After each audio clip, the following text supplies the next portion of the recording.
आपकी बारी है तो मैं चाहूंगा कि बिना शर्माए हुए ठुमका लगाना है। दूल्हे राजा भी आ गए हैं लग रहा है। हाँ बिल्कुल बिल्कुल। बड़ा प्यारा गीत था। आ जाइए, अगर मंच पे आ जाएंगे तो भाई तीनों भाई तो और अच्छा रहेगा। वेलकम वेलकम वेलकम, स्वागत।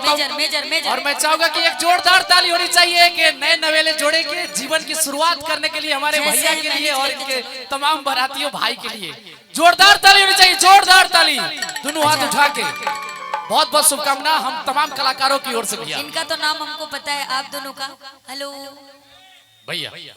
अच्छा, नवनीत और शाश्वत नवीन। अच्छा हाँ, राम लक्ष्मण भरत जी। अच्छा अच्छा हाँ, अच्छा बुल्लू सिंह, वाह क्या बात है। ओह, अभी एक बड़ा प्यारा गाना था। मैं चाहूंगी कि ये आज तीनों भाई उपस्थित है तो थोड़ा मोड़ा हो जाए। बारात में तो लोग खूब चला होगा ना। सारा वो कहे के ना कि छोटे छोटे भाइयों के बड़े भैया।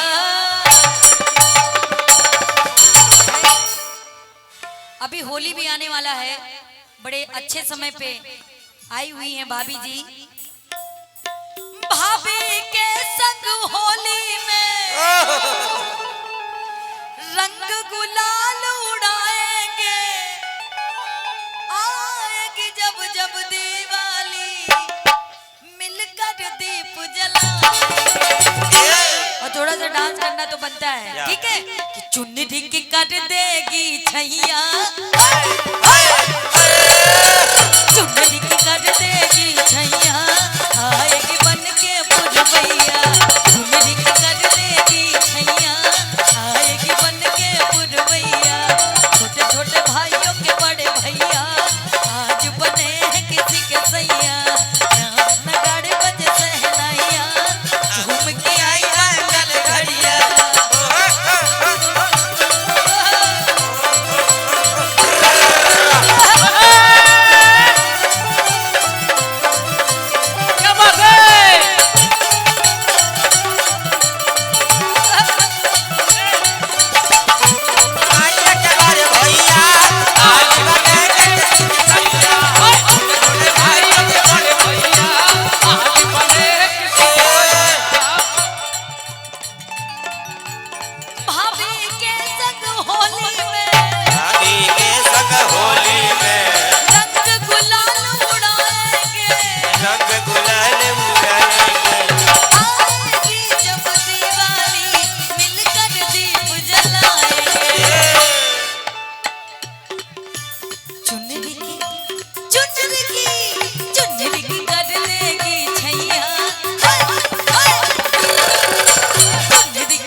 चचते हैं देखो कैसे बड़े भैया, चचते हैं देखो कैसे बड़े भैया। राम जी बिहान चल सीता मैया, चचते हैं देखो कैसे बड़े भैया। आज बने दूल्हे राजा जी के लिए क्या कहना है मालूम है? मैं जगती अमला पगला दीवाना,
अच्छा सच में ऐसे ही डांस किए थे आप लोग बारात में?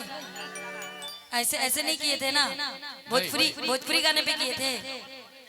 हिंदी भोजपुरी सब। अच्छा पसंद क्या है, हिंदी या भोजपुरी? ज्यादा ज्यादा भोजपुरी। भोजपुरी पसंद है। भोजपुरी ज्यादा पसंद है ना? हाँ दो भाई जरा से एक बड़ा प्यारा सा पवन सिंह जी वाला एकदम ट्रेडिशनल इंटरनेशनल सुपर हिट क्या बात है। फाइनल में